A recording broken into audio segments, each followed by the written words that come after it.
Welcome everyone to a series of webinars on our analysis enhancements for sheep genetics for 2022.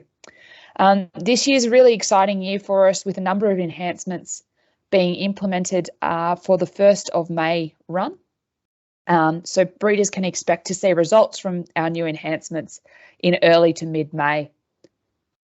This year's enhancements fall into two key themes.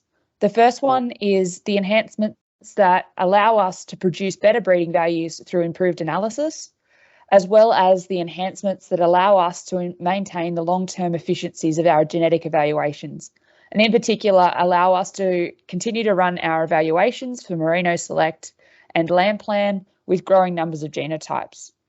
So as I mentioned, this year's enhancements will be implemented from the 1st of May.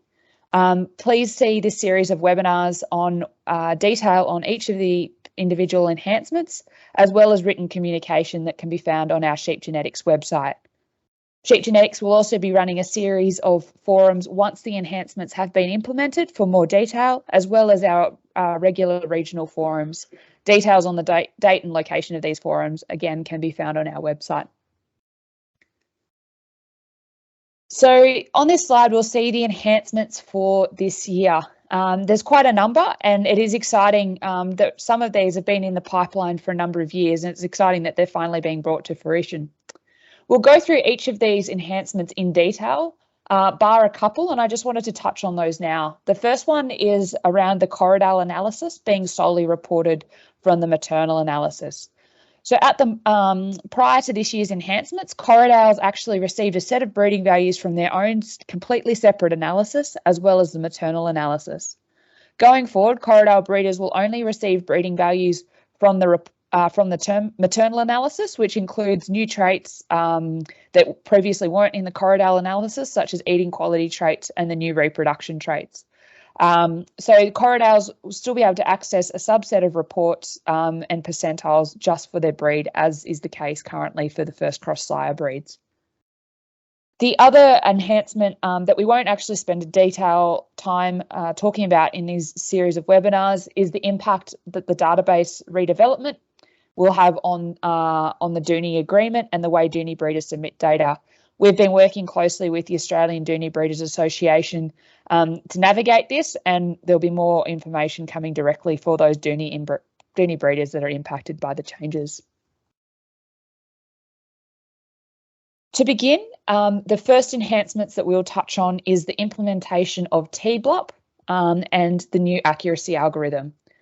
So who is impacted by these changes? TBLUP will only be implemented for the Merino evaluation, whereas the updated accuracy algorithm will be impacting all our evaluations that use genomic information, so maternals, terminals, and merinos. What changes can breeders expect to see as a result of these enhancements? Firstly, TBLUP, there's actually no changes at all to the breeding values or the accuracy reported alongside them, and we'll look into that enhancement in a little bit more detail shortly. And for the accuracy changes, we can expect to see some changes in the accuracy that is reported alongside the breeding value. Firstly, so what is TBLUP and why we actually need it? So as I mentioned before, this change doesn't contribute at all to any breeding value movement. So breeders actually won't notice any impact from this change. But what it essentially allows us to do is continuing to run our evaluations with growing amounts of genomic information. So you can see there from the graphs, and in particular the purple line on both graphs. The purple line on the graph on the left represents the growth in the number of genotypes for the maternal, merino, and terminal evaluation. And what you can see there is that for the merino evaluation, as of April 2022, we have more than 200,000 genotypes that get included in every fortnightly analysis. And as a proportion of animals that are coming into the merino evaluation, about 30% now of animals from the 2021 drop actually have a genotype. So that has been growing exponentially over the last 5 years. And so to ensure that we're actually able to continue to create breeding values, we needed a new way or new algebra behind the evaluation system to create breeding values. And so that is why we're implementing the TBLUP enhancement this year.